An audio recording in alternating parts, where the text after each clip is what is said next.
What's up, sports bettors? We hit big yesterday on Underdog Fantasy. Here's one of the plays I gave out on Twitter. And again, if I don't have time to make a YouTube video, I'll be giving out plays on Underdog Fantasy on Twitter.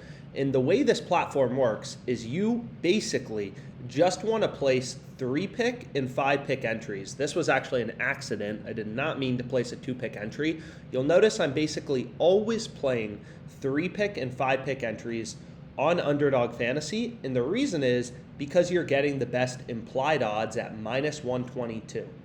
So I've gone through the math kind of behind Underdog Fantasy, prize picks a bunch of times, so I won't dwell on it, but basically, the first thing I do when I'm looking for plays on Underdog Fantasy is I check the EV tool, right? So what this positive EV tool does is I just filter for Underdog, when I'm making a video, and I try to see what's available. So we can see the highest profit margin play on Underdog Fantasy, Spencer Dinwiddie, over 4.5 assists.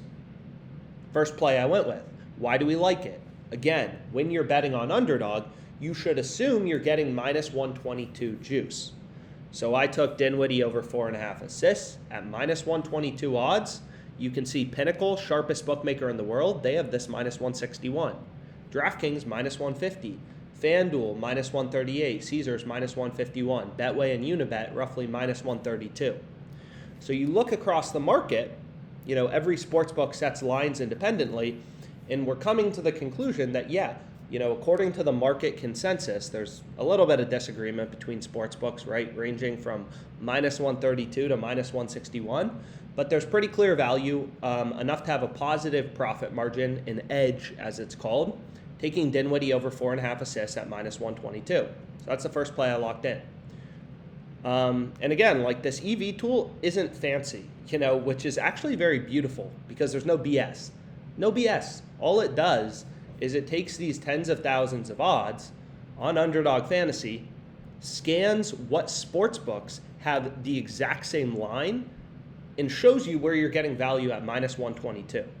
Because again, Underdog Fantasy is charging you the implied juice of minus 122. So currently the EV tool's out of the tens of thousands of odds on Underdog Fantasy, there's only 2 profitable plays, right? We don't need 1 million profitable bets a night. We need as many profitable plays as we can find. On Underdog Fantasy, we just need 3 to place a profitable entry. And here you can see I already have 2 down. Tre Jones under 6.5 assists, just the bet and bold with a circle around it. And then Dinwiddie over 4.5 assists. Again, just hunting for value in the market. So here you can see BetOnline, DraftKings, and Pinnacle. BetOnline's a very sharp offshore sportsbook. Pinnacle, of course, too. Have this minus 154, minus 145. So once again, a little bit of disagreement in the market, but we're thinking like an investor. We're looking for value, and we like this play, Tre Jones under 6.5 assists at minus 122 juice. So I locked it in. So those are my first 2 plays.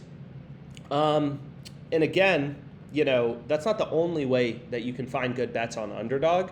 So the EV tool compares lines that are set at the same level, right? So it's pointing out value where you can get over 4.5, at minus 122, and all the sports books have the over 4.5, much more favored. In this case, ranging from minus 132 to minus 161. But what this screen does is it kind of helps you view data where Underdog Fantasy isn't setting their line at the same levels as the sports books or as prize picks. So you can see right here, here's an example of one of the plays I went with. Alex DeBrincat over 3 shots on goal. This is one of the first plays that showed up. And why do we like it? Well, just take a look. All of the sports books have his line at over under 3.5 shots on goal. Prize Picks, a direct competitor to Underdog Fantasy, they have his line at 3.5 shots on goal. So being able to get over 3, where we're pushing, if there's exactly 3 shots on goal as opposed to losing, right? If we took over 3, we would push if Alex DeBrincat has exactly 3 shots on goal. If you would place that bet on Prize Picks, you would lose. If you would place that bet on FanDuel, you would lose. On DraftKings, etc. So we can see, Underdog Fantasy off from the market here. This is a great value play. So that's my 3rd pick in my entry, right? So again, the screen is more useful for looking at lines that are set at completely different levels. In this case, I kind of just scan it and I look for where does Prize Picks and Underdog, like where do they vary from the sports books? And then if there's not a ton of juice in either direction, I'll lock in the play. So for example, for Alex DeBrincat, it's like we're getting over 3 at minus 122.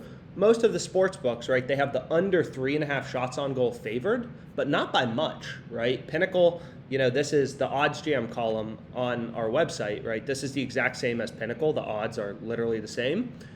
But you can see there's not much juice in either direction. DraftKings has the under the most juiced. Under 3.5 is minus 150, which makes us like getting over 3 a little worse. But most sportsbooks, it's pretty even, the juice for the over and the under. So long story short, clear value being able to get this over 3, when Prize Picks is at 3.5 along with all the sports books. So I locked it in. Let's make money.